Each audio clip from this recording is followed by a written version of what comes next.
जैसा कि आप लोगों ने टाइम दिया।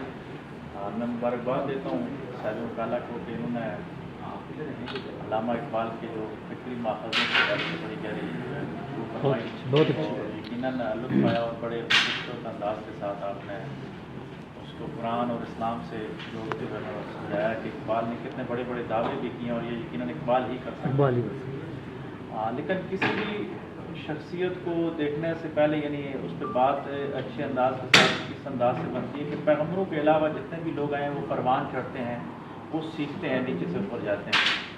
तो इकबाल भी शुरू दिन से इसी फिक्र के अलमबरदार नहीं थे। अल्लामा भी एक दौर था जब वो कहते थे कि सारे जहां से अच्छा हिंदुस्तान हमारा, वो हिंदुस्तानी कौमियत के भी अलमबरदार रहे। लेकिन इकबाल ने तजर्बाती तौर पे ये सीखा कि मुस्लिम उम्मा को कहाँ तक पहुँचाया जा सकता है, और उन पर फैज़ान नज़र था, जिसका खुद भी उन्होंने जिक्र किया कि ये फैज़ान नज़र है मकतब करामत।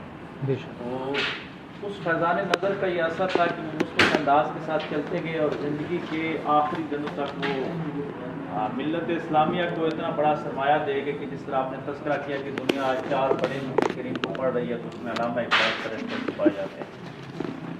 दूसरी तरफ अल्लामा इकबाल रहमतुल्लाह अलैह की शख्सियत पे जो बड़ी छाप थी रूहानी तौर पे कि ये एक खानकाई सिलसिले के जो नूर नज़र थे, या आप कह सकते हैं कि परवरदा आगोश वलाय थे, कि इनके जो वालिद थे शेख नूर मोहम्मद कादरी रहमतुल्लाह अलैह, वो बाकायदा कादरी सिलसिले के साहिब मजाज बुजुर्ग थे। जिस तरह आपने इब्तदा में तज़किरे में कहा कि वो वज़ाइफ किया करते थे, और इकबाल खुद भी कादरी सिलसिले में यूरोप जाने से पहले ही उनको खिलाफत इजाज़त दे दी थी अपने वालिद मोहतरम ने। वो खानकाई निस्बत उनके ऊपर गालिब रही। लेकिन इकबाल की बड़ी बात यह है जिसने इकबाल को इकबाल बनाया कि इकबाल ने किसी मसलक या किसी फ़िक्र को नहीं अपनाया, बल्कि वो कुरान के तर्जुमान बने और इस्लाम के तर्जुमान बना। खानकाइयत और सूफीज़म में जहाँ जहाँ खामियाँ थी, उसको जिस अंदाज के साथ इकबाल ने ललकारा है कि सूफिया भी उनके मुखालिफ हो गए, उन्होंने इस्लाम और कुरान को सामने रखा है। किसी मकतबा फ़िक्र या किसी छोटी चीज़ पे कंप्रोमाइज़ नहीं किया।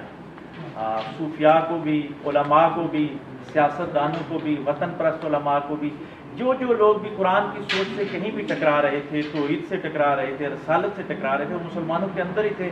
फ़िक्री खामियाँ हमारे अंदर सदियों से आ गई थी मुजद्दिद अल-फ़सानी रहमतुल्लाह अलैह की बात। तो इकबाल ने उन सब को यानी आप कहते हैं ललकारा है, और उसका मुस्बत असर आया है कि आज दिन तक किसी भी मकतबा फ़िक्र का आदमी कहीं भी स्टेज संभालता है तो वो अपने हवाले से जो इकबाल ने बात की होती है वो ज़रूर बयान करता है। लेकिन उसी मकतबा फ़िक्र के हवाले से इकबाल ने बिल्कुल दूसरी बात भी कही होती है जिस पर आज हम सब चल रहे हैं, लेकिन उसको सब भुला देते हैं। और सूफियों को देखें, वो इकबाल का तसव्वुफ़ बयान करते हैं, लेकिन जहाँ रद्द किया गया है उसको छोड़ देते हैं अजमी तसव्वुफ़ को।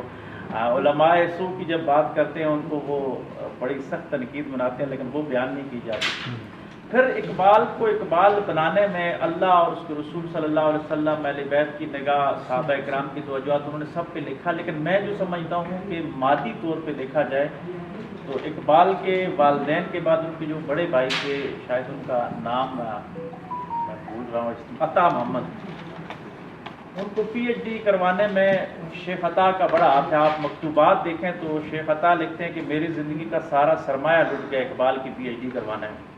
बल्कि अपने किसी दोस्त को ख़त लिखते हैं, वो मकतूबात महफूज है, अभी भी तारीख़ के किताबों में मिलते हैं। एक जगह इकबाल लिखते हैं, उसने पूछा कि इकबाल की तालीम कहाँ तक पहुँची, तो उन्होंने कहा ये तो नहीं पता कि तालीम कब मुकम्मल होगी, लेकिन मैं मकरूज़ हो चुका हूँ उसकी वो ड्यूज़ भेजते भेजते।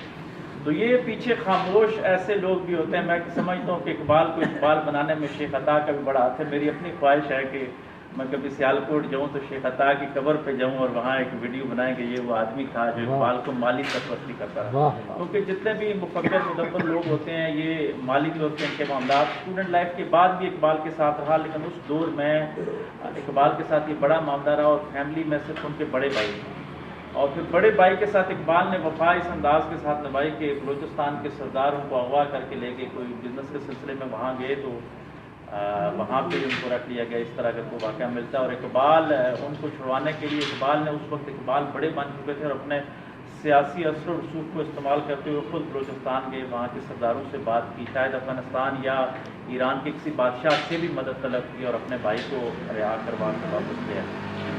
फिर इकबाल की جو دوسری شخصیت ہے اس انداز سے دیکھا جائے تو ہمارے لوگوں کے لیے مشعل راہ اس انداز کے ساتھ بن سکتی ہے. جو بڑی شخصیت ہوتی ہے وہ آہستہ آہستہ پروان چڑھتی ہے. ہمارا ایک کہہ سکتے ہیں کہ فکری طور پہ ہم بھانج ہو گئے کہ اقبال کے بعد آج کتنا عرصہ ہو گیا، 100 سال تو ہو ہی گئے، ہم کوئی دوسرا بڑا مفکر اس انداز کے ساتھ نہیں پیدا کر سکے. جتنے بھی مفکرین پیدا ہوئے بدقسمتی سے وہ کسی نہ کسی جماعت، کسی نہ کسی فرقے اس کے اندر ہو گئے.